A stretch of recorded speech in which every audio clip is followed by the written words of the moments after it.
Welcome back to the show. It's your girl, Jess Burgio. So, once again, this episode was not planned at all. In fact, I had something completely different in mind to record this week, but something happened over the last couple days that kind of smacked me upside the head. And I really just haven't been able to stop working on it slash thinking about it. So I was like, well, that's what we're going to podcast about today. So before I try to organize all my thoughts, I just hit record. So I'm bringing you guys into the conversation while it's still fresh, which is why some of these episodes now don't have video clips anymore because I am literally in my house with not a proper microphone once again, but I think the audio came out pretty good last week. So here we are, unplanned, just doing the damn thing because this is exactly what I teach my clients is to stop waiting to look or feel perfect or to have it all completely mapped out before you sit down and record the piece of content. So you're probably like, what are you talking about, Jess? So a couple days ago, I flew up to Fresno to teach inside of another friend of mine's, another woman's mastermind. Early flight. I spoke for just a couple of hours, jumped back on Zoom once I got to the airport with my own mastermind group because that was the day we happened to have our call as well. Flew home that night. It was just like one of those days where you're like, is it the same day still? It was a full day, but it was amazing.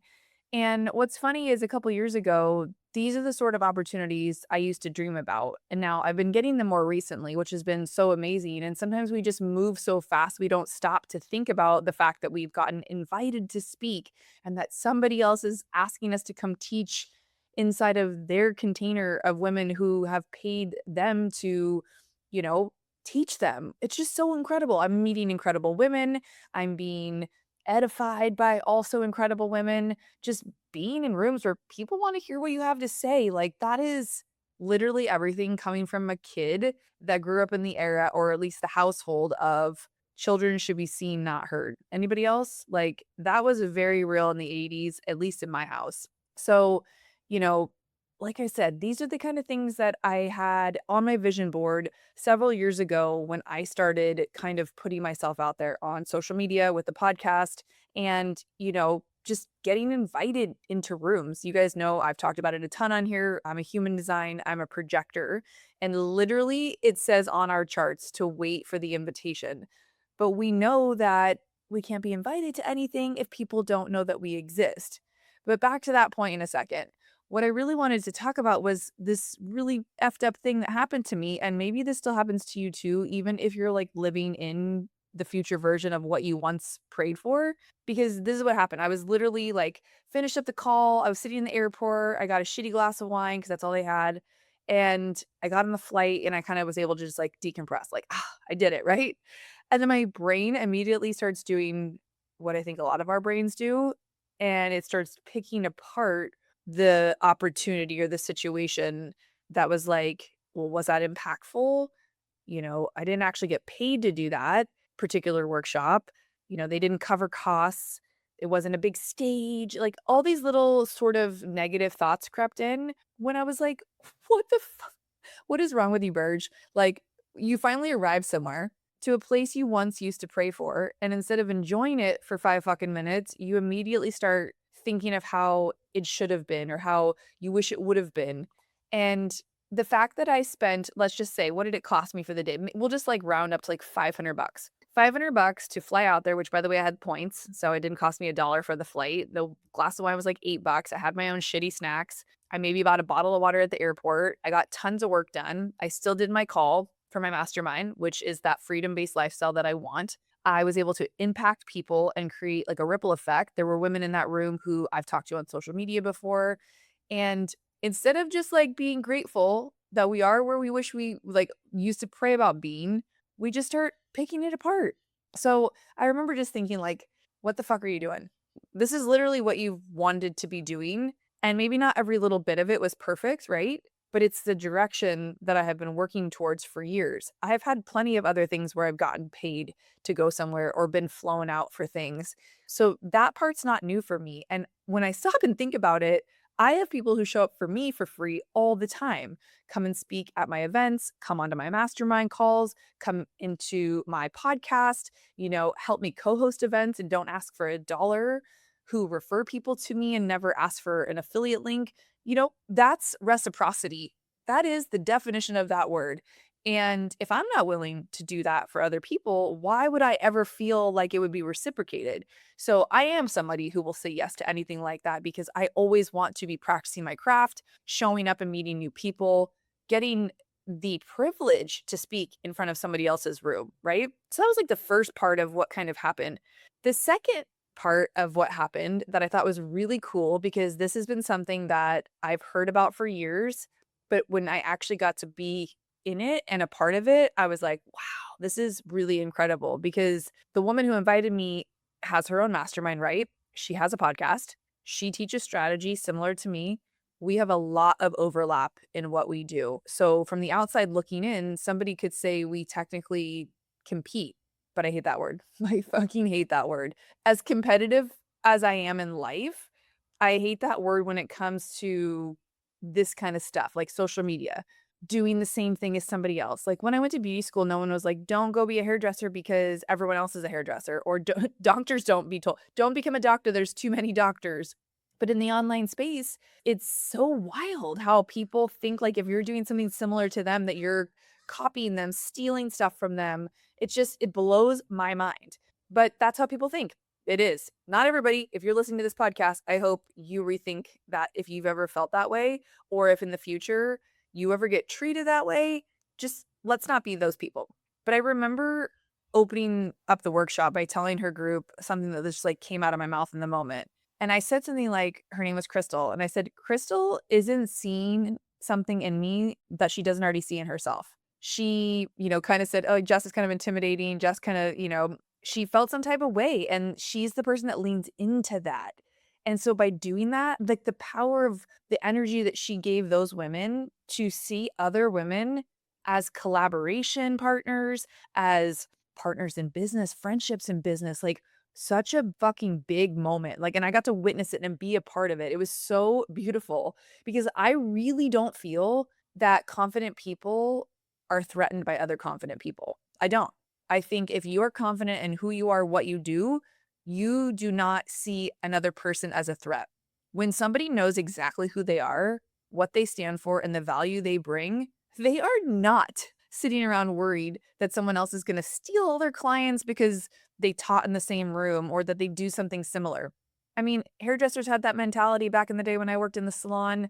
I know real estate agents deal with it. I know all kinds of people deal with the worry that someone's going to steal your client. At the end of the day, like, let's use the Mel Robbins theory. Let them go. Let the client go check something else out. Let somebody go try somebody else out. For you to think that you're going to be somebody's end all be all coach, mentor, friend, partner. I mean, no, right? People need to go explore and often they come back. Like it is such a beautiful, crazy thing that I'm so grateful I got to learn as a behind the chair stylist and salon owner for so many years. I had clients leave all the time and they would either come back or they wouldn't. Some clients were with me 15, 20 years, 10 years, 12 years. Some were with me for one appointment. Some people left because they moved away, then they came back. Like I got to experience so much of that ebb and flow that I never took anything too crazy. And if I saw somebody who once was my client in another chair in my salon, I felt incredibly proud that I created an environment where that client felt so confident they could come back to the same salon and see somebody else. Like I never connected the dots until recently when I've had some interesting experiences around competitiveness with other women that have just quite frankly like fucking shocked me because I was like, wait, what? Like people still feel this way? Aren't we a little too old for that shit? But nope, does not matter how old you are. Competitiveness, jealousy, it exists at every age, unfortunately. But I truly feel like I said, if people are confident, they are not threatened by other confident people. And if anything, they want more brilliant people around them because it's what makes the room better. It's what makes their life better, what to make everything better. And so again, that was such a cool reminder for me because if I'm being real, this stuff that's happened recently has really just like shown me one, what I didn't want to see, but two, how to make sure I don't ever make anybody else feel like that. And I'm sure some of you have had that experience, right? It's just like a weird scarcity mentality that if I win, that you lose, and vice versa. If she gets invited to the thing, I won't get invited. And if I get invited, then she won't get invited. If she gets a client, there won't be enough left for me. It's fucking bullshit. It really is. I just know like the people that I want to run with want to collaborate. Insecure people compare And, sitting in that room reminded me of something one of my favorite friends and mentors said years ago that I've never forgotten. Her name is Lori Harder. She's one of my favorite humans on the planet. And I'm totally paraphrasing here because this is the Jess Burgio version. But she basically said something like, stop trying to sit at someone else's table. It's probably time to build your own because your table isn't supposed to look like mine. The women who belong around your table aren't necessarily the women who belong around mine. Your experiences are different. Your perspective is different. Your personality is probably different. Maybe it's same as mine. That's why you listen to my show. But the conversations you're meant to have are probably different. And I don't know why that all came flooding back to me when I was in Fresno, but it did. And that's what happens sometimes when I get stuck at airports with just all the time in the world to think, or stuck on a plane where I can't be the most productive, unproductive person. And then when I flew home and had that mastermind call, and we were working through my new workshop that I built, which is called the Authority Ecosystem. We barely scratched the surface of it. We made it through maybe, I don't know what, 2 pages, but it was all we needed that day because the conversation that came out of those 2 pages was so much more valuable than trying to just get through a workbook or get something done. Every single person in the room where I taught the workshop and on my mastermind call, so maybe a total of 20 people, no matter what industry they were in, no matter what age they were in, or age they were, or experience they had. We had doctors, real estate agents, hairdressers, coaches, people building online businesses, people still trying to figure out what exactly they want to do. My room's virtual, that room was in person. So different businesses, but the same problem. Every single one of them was still trying to answer one question. Some of them had more clarity than others, but the question is this: what do I actually want to become known for? What do you actually want to become known for? So today, when I was sitting down to write my recap email and reminder to the ladies, because we have our call every week, I'm just doing my normal follow-up email. And for those of you who don't know how I use chat for all of that, I take the transcripts from the call that we did, I put it into chat. I have a project running on there and I pull out all of the takeaways, all the recaps, so that when I'm on the call with the girls, I can be really, really present. So having that transcript, one, is key for me for recap. Two, it also helps me create my intellectual property in the way that I coach. I've been able to put all of that inside either chat or Claude and kind of framework map out how I speak, how I teach, how I think. And that's your IP, that's your intellectual property. So all of this content is helping me build what is now my ecosystem, which I'm referring to as the Authority Ecosystem. We're actively working on getting that trademarked and just building out what my framework for my book is going to look like through all of this work, right? How freaking fucking cool is AI and all of this shit, right? So again, back to the question, what do you actually want to become known for? And, when we were in the email, that's it. After it read the transcript, we were going through everything. Me and chat were going back and forth, and we were like, okay, this isn't just this workbook. We were talking about my coaching style, and we ended up talking about the book, like I said. And in the middle of the conversation, I was like, hold on. The Authority Ecosystem is not just some random workshop that I created for both that mastermind and mine. It's not even about content, really. It's not about podcasting or Instagram or about whatever platforms you freaking use. It's not even about becoming visible, which is something I kind of used to lead with. Those are all vehicles and they are very important. You guys know I love podcasting. I could talk about podcasting forever. I love speaking. I love social media. I love helping people create content that actually sounds like them. But again, those are not the point or the only point. They're just the vehicles. So as I was typing, I'm like, this has to be a podcast episode. I have to sit down and make a podcast episode out of this because holy shit, I've been teaching the same thing for years. I just didn't really have, I don't know, language around it, or I'm just me, right? We all have our own lived experiences. And so it's so cool to be going through this process time and time again with my clients individually when I coach one-on-one and in groups, and then the group conversations and how it kind of sparks this and that, and then makes you kind of have to answer questions differently based on who you're talking to. But I've been teaching the same thing for years. And that's when I had to ask myself a different question. What if the goal isn't just about visibility or followers or any of that shit? Or how many times I got to post on the algorithm, or, oh, I talked to Meta and we have to do 72 trial reels and you got to check your analytics and you got to your data this and blah, blah, all that shit. What if it was something totally different? What if the goal was something totally different? Because there are plenty of people on the internet who are visible that I would never hire. I'm sure you can think of 5. And there's people with millions of followers that I don't trust. And then there's people with a few thousand followers that if they launch something tomorrow, I'd buy whatever they're selling without even thinking. So clearly, visibility and trust are not the same thing. And that's when I was like, hold on. I don't think we're all actually chasing visibility. What we're chasing is trust, but we're confusing the two. We think vanity metrics and numbers and clicks and all that are going to be the thing that gets us to like go viral. Well, who cares if you go fucking viral about posting about your cat if you don't sell fucking shit that has to do with cats? So I think the entire conversation around personal branding now has been focused really on some of the wrong things. I don't think the goal is to only become more visible. I think the goal is to become so crystal clear, so trusted, so consistent that the right opportunities start looking for you instead of you constantly having to chase them by dancing on TikTok if you don't want to, or doing shit that you truly don't feel aligned with. And that's going to be the game changer. Truly, if you can really get crystal clear on how to build trust, that's going to be the move. So, if the question isn't about getting more opportunities, but how do the opportunities actually happen?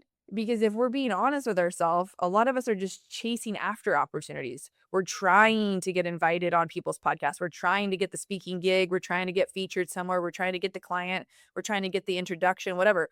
And listen, don't get me wrong. I raise my hand all the time. And I've had to do it multiple times, even though as a projector, we're meant to be invited, right? I love speaking. I love podcasting, like I told you. I love getting invited into rooms. That's never been the problem. The problem is when we think those opportunities are the thing. They're not. They're the result of something else. So, I keep thinking about Crystal, who invited me to teach inside her mastermind. She didn't wake up randomly one day and stumble across my Instagram and think, you know who I should have teach today? Jess. No, that's not what happened. We've known each other for years. She's watched me coach. She's listened to my podcast, I'm sure. She had me on her podcast, and I actually, as she said and edified me in front of that group, impressed the F out of her by building trust and authority, by sharing who I was, what I did, and how I helped people off the jump without her even really asking me. I teed it up perfectly. And she was like, that was one of the best ways someone has come on my podcast without, quote unquote, pitching themselves.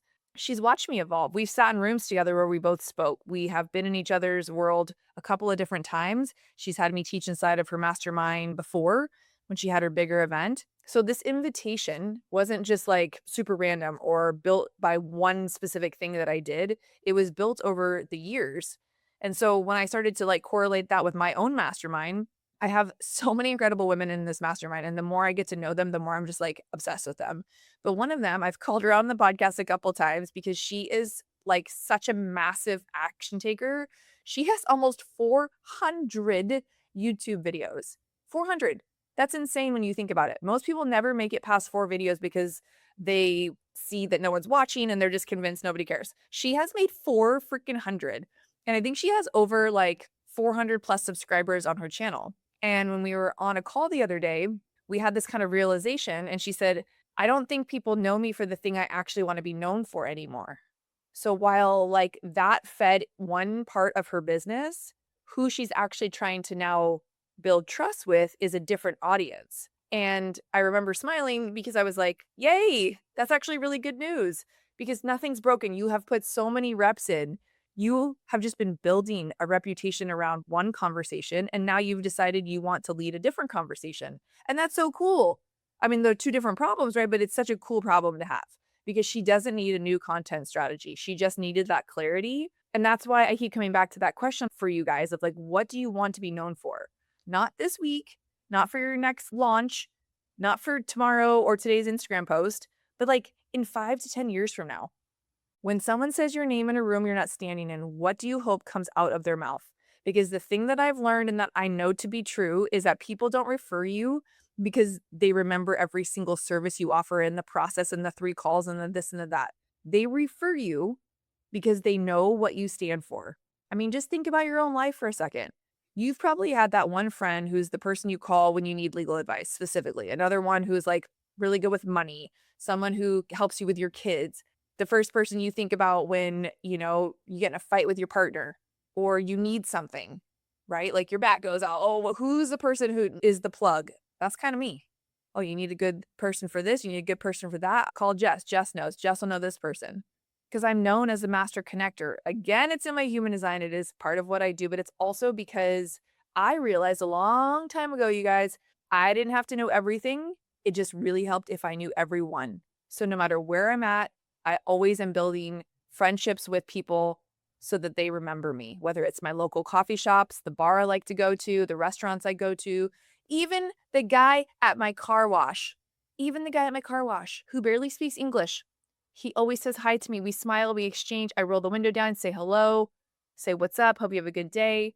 It takes 30 seconds to start to build trust in so many small areas of your life that will have the giant ripple effect in your business. I promise you. So, if you want to be known as like that person, it's not just because you're going to go post about it for 30 days and on a challenge and then give up, right? That's what, okay, cool. You did it one time, but you need to build a reputation over time. And that's where the whole idea of the authority ecosystem started really making sense to me because I know it's not just a marketing framework. This is literally a decision-making framework. Because once you know what you want to become known for, your decisions will be infinitely easier.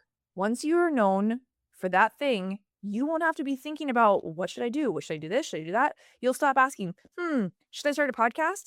Instead, you'd see, would a podcast help me build authority around the thing I want to become known for?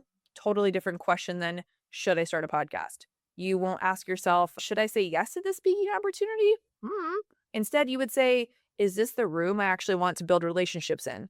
Again, different question. And I really dug into this when I was teaching it in person with this group around the no's that you're going to need to make in order to focus on the thing you want to birth, bring to life, grow, scale, expand, all of it. So maybe today, stop asking yourself, what should I post today? And instead ask yourself, does this post reinforce the reputation I'm intentionally building? Again, different question. The answer still might be yes, but maybe it'll be no. Does this enforce or reinforce the reputation I'm intentionally building? Because from this, you're making decisions from a completely different energetic place. And I fucking know that's where so many of us are getting stuck. We're making content decisions instead of reputation decisions. Mic motherfucking drop.